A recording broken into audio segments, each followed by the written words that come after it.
ఇంత అర్జెంటుగా హాస్పిటల్కి రమ్మని ఫోన్ చేశావు? కారణం లేకుండా ఎందుకు ఫోన్ చేస్తాను? ధరణి స్పృహలేని పరిస్థితుల్లో ఒక దగ్గర పడుందట. జనని, గుణ, తరుణ్ వాళ్ళు కలిసి వెతికి పట్టుకొచ్చి హాస్పిటల్లో జాయిన్ చేశారు. సీరియస్ సిచ్యువేషన్ అట. పాపం గుణ ఎంత బాధపడుతున్నాడో. ఏంటి? ధరణి స్పృహలేని స్థితిలో దొరికిందా? ఎక్కడ? ఎలా? ఏమైంది? అది తెలియకనే కదా అందరూ తల బాదుకునేది. మీ అబ్బాయేగా ఇంట్లో నుంచి తీసుకువెళ్ళింది. వాడు గుడికి తీసుకెళ్లాడట. దండం పెట్టుకున్న తర్వాత నువ్వింటికెళ్ళు అని వాడి దోవన వాడు వచ్చేశాడట. మధ్యలో ఏం జరిగిందో ఏమో. జనని, గుణ, తరుణ్ ధరణిని వెతుక్కుంటూ వెళ్లారు. ఎక్కడో జీవోత్సవంలో పడి ఉన్నట్టుంది. పట్టుకుని హాస్పిటల్కి తీసుకొచ్చారు. ఇప్పుడెక్కడుంది? ఎక్కడుంది నా ధరణి? నా ఆశలన్నీ దాని మీదనే పెట్టుకుని బ్రతుకుతున్నాను. అల్లారు ముద్దుగా పెంచాను. ఏ లోటు లేకుండా, అమ్మ గురించి ఆలోచన రాకుండా నేనే తల్లై పెంచాను. అలాంటి ధరణి ఇప్పుడు స్పృహలేని పరిస్థితుల్లో ఉండడం ఏంటి? నేను వెంటనే తనని చూడాలి. ఎక్కడ నా ధరణి? ఇప్పుడొద్దు, లోపల ట్రీట్మెంట్ జరుగుతోంది. ట్రీట్మెంట్ జరుగుతూ ఉంటే నా ధరణి నేను చూడొద్దా?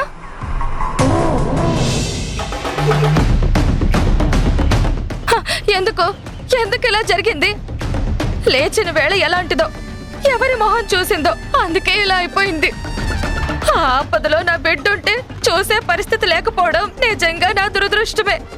దానికి ఇలా అవ్వడం నా కర్మ. ఆయనకి ఏం సమాధానం చెప్పాలి? ఏదైనా అయితే నన్ను బ్రతికినిస్తారా? ధరణికి ఏదైనా ఇబ్బంది కలిగితే నేను తల్లిగా చూస్తూ ఉండగలనా?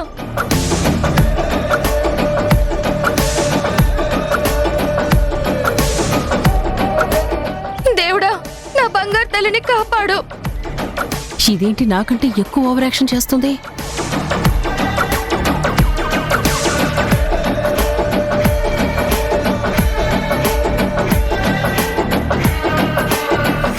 సరదా,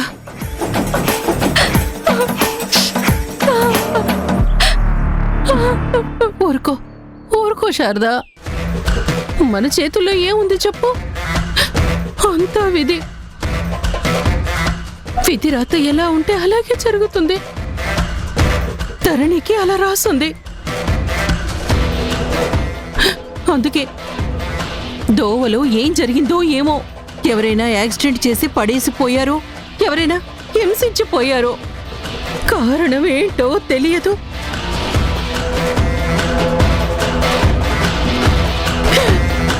పాపం ధరణిని అలా చూస్తుంటే నా గుండె తరుక్కుపోతుంది.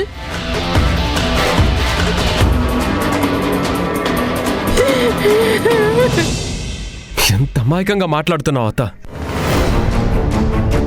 ఎక్కడా లేని ప్రేమని ఎందుకు ఒలకబోస్తున్నావు? ఎందుకీ దొంగ నాటకాలు? ఎందుకీ దొంగ కన్నీళ్లు? ఏం మాట్లాడుతున్నావురా? లేకపోతే ఏంటి? నీ కొడుకు ధీరజ్ ధరణిని బయటికి తీసుకెళ్లడం వల్లే ఇలా జరిగింది.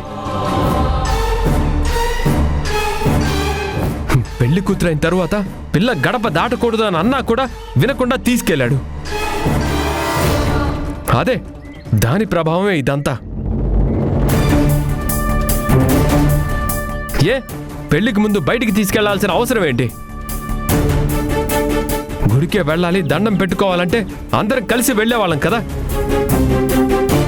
నీ కొడుకే ఏదో చేశాడు. అందుకే ధరణి ఇలాంటి పరిస్థితుల్లో ఉండిపోయింది. నువ్వేంట్రా ధరణి విషయంలో ఇంతగా రియాక్ట్ అవుతున్నావు? ఇందులో ధీరజ్ బ్లేమ్ చేస్తున్నావేంటి? వాడేమైనా కావాలని ధరణికి స్పృహ పోయేలా చేశాడంటావా? వాడికేదో భక్తి అంతో ఇంతో ఉంది కాబట్టే వెళ్లే ముందు దేవుడికి దండం పెట్టుకుందామని తీసుకెళ్లాడు. అది వాడు తప్ప? అదే తప్పన్నట్టుగా అంతంత నిందలేసి మాట్లాడుతున్నావేంటి? ధరణి అలా స్పృహ తప్పి పడిపోవడానికి ధీరజ్కి ఏంటి సంబంధంరా? అరే వాడేదో ప్రేమగా ధరణిని తీసుకెళ్లి దండం పెట్టుకుందాం అనుకున్నాడు. అది నేరమా ఘోరమా? దాన్ని భూతద్దంలో పెట్టి చూసి ధీరజ్ని దోషం చేస్తున్నావేంటి? వాడు ఇంటికి వెళ్ళమన్నాడు. వెళ్ళమనడం ఏంటి? ఎలా తీసుకొచ్చాడో అలా తీసుకెళ్లి దించాల్సిన బాధ్యత లేదా? ధరణియే నేను వెళ్తాను అని అన్నుంటుందిరా, అందుకే వదిలేశాడు. అరే అంత మాత్రానికి నింద వాడి మీద వేసేస్తావా?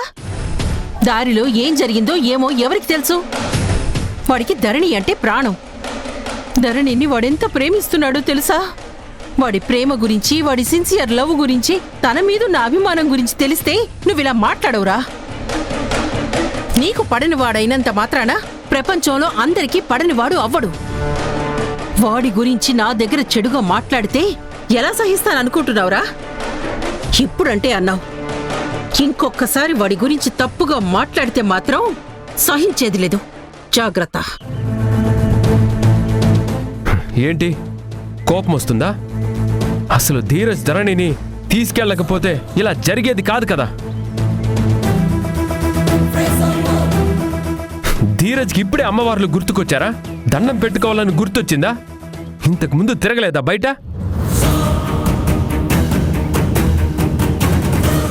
రాత్రికి పెళ్లి పెట్టుకొని ఇప్పుడు గుళ్ళు గోపురాలు తిప్పుతాడా?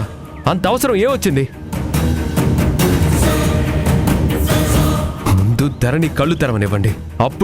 అప్పుడు నిజాలు తెలిసాక అందరి లెక్కలు సరిచేస్తాం.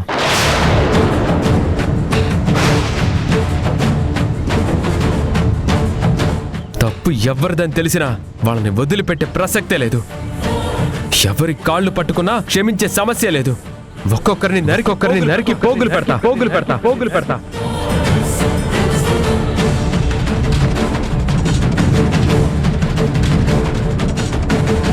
అరే నీకెందుకురా అంత కోపం? నరికి పోగులు పెట్టాల్సిన అవసరం ఏంటి? ఏదో జరిగింది, జరగరాందే జరిగింది. నువ్వు కత్తులు నూరుతావెందుకురా? ఎందుకు నోరు పారేసుకుంటావు? అంటే ఒక ఆడపిల్లకు అన్యాయం చేసిన వాణ్ణి, ఇలాంటి దుస్థితికి తీసుకొచ్చిన వాణ్ణి ఊరికి వదిలేయమంటావా? నేనైతే వదిలే ప్రసక్తే లేదు. కేశవ్ గడి వల్ల ఇదంతా జరిగిందని తెలిస్తే వీళ్ళు వాణ్ణి నిలువున చీరేసేలా ఉన్నారు. ప్రాణాలతోనే ఉప్పు పాత్రేసేటట్టున్నారు. ధరణి కేశవ పేరు చెప్పకుండా ఉంటే బావుండు. భగవంతుడా, నువ్వే రక్షించాలి వాణ్ణి, నన్ను. ఎవరు తప్పించుకున్నా ధరణి కళ్ళు తెరిచేంత వరకే. ధరణి కళ్ళు తెరిచి నిజం చెప్పిందో అప్పుడుంటుంది. కానివరా, చూసుకుందాం. ధరణి ఎవరి వల్ల ఈ పరిస్థితికి వచ్చిందో తెలిసిన తర్వాతే చూద్దాము.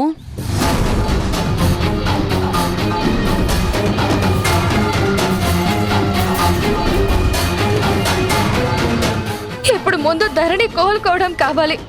తను కళ్ళు తెరిస్తే గాని ఏం జరిగిందో అందరికీ తెలీదు.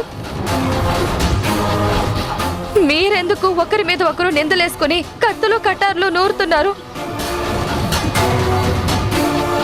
కాస్త శాంతంగా ఉండండి. పైగా ఇది హాస్పిటల్, ఒక పక్క ట్రీట్మెంట్ జరుగుతుంది. నిశ్శబ్దంగా ఉండాలని తెలీదా?